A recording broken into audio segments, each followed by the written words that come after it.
पत्रकारावर जीवघेणा हल्ला, वाळू माफियाला अटक करा. दखल न घेतल्यास निलंगा पत्रकार संघटना करणार आंदोलन. लातूर जिल्हा प्रतिनिधी. वाल्मिक सूर्यवंशी. निलंगा तालुक्यातील शिरोळ वांजरवाडा येथे सध्या वाळू माफियांचं बेधडक राज्य सुरू असून याविरोधात आवाज उठवणाऱ्या पत्रकारांना जीवघेण्या हल्ल्याला सामोरं जावं लागत आहे. स्थानिक पत्रकार सलीम पठाण यांनी अवैध वाळू उपशाचा मुद्दा वारंवार बातम्यांद्वारे उचलून धरल्यामुळे वाळू माफिया गणेश जाधव यांनी त्यांच्यावर रविवारी संध्याकाळी थेट ट्रॅक्टरने जीवघेणा हल्ला केला. पठाण यांना धमक्या देत गावची बातमी छापायची नाही, छापलीस तर फाडून टाकीन असा खळबळजनक इशारा देण्यात आला.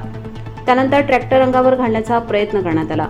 मात्र सुदैवाने सलीम पठाण यांनी प्रसंगावधान राखून उडी मारल्यामुळे गंभीर अपघात टळला.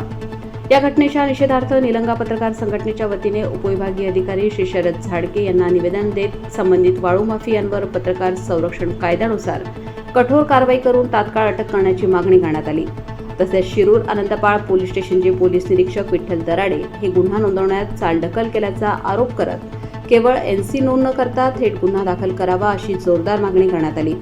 या निवेदनाप्रसंगी उपस्थित प्रमुख पत्रकार संघटनेचे संस्थापक अध्यक्ष हरिभाऊ सगरे, अध्यक्ष रामभाऊ काळगे, सचिव झटिंग म्हेत्रे, ज्येष्ठ पत्रकार मोहन क्षीरसागर, परमेश्वर शिंदे, प्रमोद कदम, मोईस तिस्तारी, माधव पिटले, असलम झारेकर, साजिद पटेल, राजकुमार सोनी, रमेश लांबोटे, जावेद मुजावर, शिवाजी पारेकर, राजकुमार काळे, चंद्रकांत पाटील, विशाल हलगीकर, कुशाबा कांबळे आदींसह अनेक पत्रकारांनी जोरदार आवाज उठवला. या आंदोलनाला छावा संघटना आणि संभाजी ब्रिगेडने देखील सक्रिय पाठिंबा दिला आहे. वाळू माफियांना वाचवण्याचा प्रयत्न झाला तर तीव्र आंदोलन छेडू असा इशारा छावा तालुका अध्यक्ष तुळशीदास साळुंखे यांनी संभाजी ब्रिगेड तालुका अध्यक्ष प्रमोद कदम यांनी दिला.